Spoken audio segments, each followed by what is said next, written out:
Le Luxembourg accueille l'Europe des notaires dans le cadre de la Journée européenne de la justice civile. Et maintenant, je vais dire buongiorno Paolo Pasqualis qui nous vient de Portogruaro, qui est près de Venise. Vous y êtes notaire et donc bien placé aussi pour nous donner votre avis sur le thème d'aujourd'hui. Je rappelle qu'on parle surtout de succession internationale, de la nouvelle réglementation, qu'on parle beaucoup d'immobilier. Mais vous, votre message, c'est de dire qu'il faut voir la problématique un peu dans son entièreté, parce qu'il y a d'autres secteurs aussi, d'autres concernés dans cette matière. Oui, c'est vrai. Donc, on parle de succession, mais on a parlé aussi d'achat immobilier et j'ai anticipé, disons, j'avais anticipé le fait que dans un achat immobilier, souvent des questions liées aux successions sont traitées.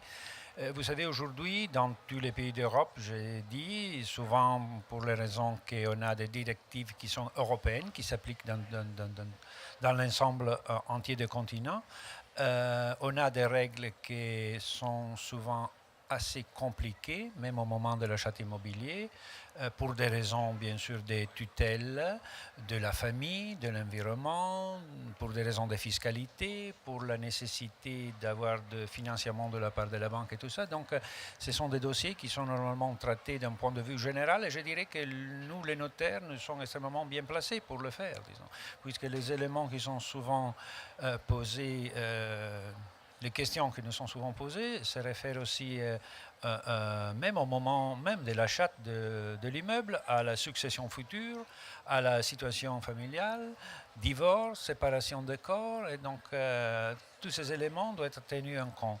Aujourd'hui, on a eu des très intéressantes observations à propos des droits de succession. On aura dans les prochains futurs même à propos des droits des familles. Et donc, nous sommes prêts, disons, à traiter d'un tel point de vue les dossiers européens. Alors ici au Luxembourg, comme en Italie, comme autre part en Europe, il y a beaucoup de couples internationaux et des questions, par exemple, que vous avez traitées dans le passé. C'était notamment un couple international qui vous demande est-ce que c'est le mari, est-ce que c'est la femme qui doit acheter? Ce sont les deux normalement, vous savez. À Venise, quelquefois, il y a des étrangers qui achètent la maison. Normalement, ce sont des couples qui sont aussi intéressés à leurs conditions futures, disons.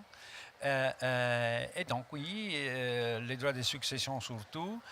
Au moment de l'achat, les droits de régime familial, régime patrimonial familial. Vous savez que dans les différents pays d'Europe, ne s'applique pas les mêmes règles, disons. Donc, il faut bien connaître les différents systèmes pour pouvoir donner des suggestions, disons, intéressantes aux parties concernées, et même au moment des successions. Maintenant, on verra, le règlement de succession nous va simplifier la vie, j'espère, et dans les prochains futurs, on attend la même solution, même pour le droit des familles, de couples mariés, et même de couples qui ne sont pas mariés, de partenariats, de couples homosexuels, et tout ça. Donc vous-même, vous rêvez des fois d'une harmonisation du droit européen? Moi, oui, oui, oui, oui. J'ai envie de voir des règles communes européennes, puisqu'on a des raisons de culture, d'économie, disons, de vie matérielle, aussi proches dans les différents pays d'Europe que j'attends avec beaucoup d'espoir, disons, une telle harmonisation, oui. Alors vous avez regardé aussi, il n'y a pas vraiment d'études scientifiques dans le domaine de l'immobilier. Non, si vous entendez des études scientifiques, études à propos du fait de, disons, l'efficacité de différents systèmes juridiques dans la matière immobilière et surtout de point de vue, disons, économique ou bien, comme on dit aujourd'hui, des coûts de transaction. Non, n'existe pas.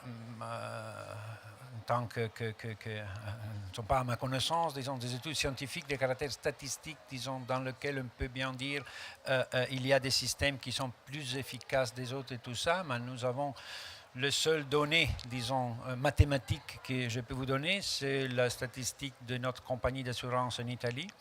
Donc nous avons une assurance obligatoire collective, le notaire, et le cas de différence est extrêmement limité.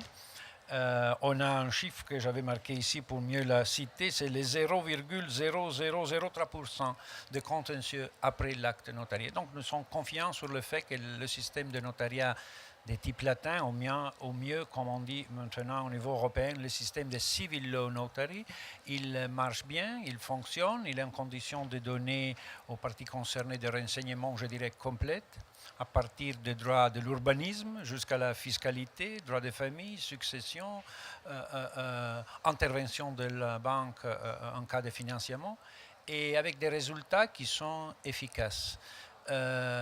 Avec un coût final que je pense est proportionné au résultat. Je ne suis pas en condition de faire des comparaisons, mais à mon avis, il est extrêmement proportionné au résultat. Grazie mille, Paolo Pasqualis. Merci d'être venu au Luxembourg dans le cadre de cette journée.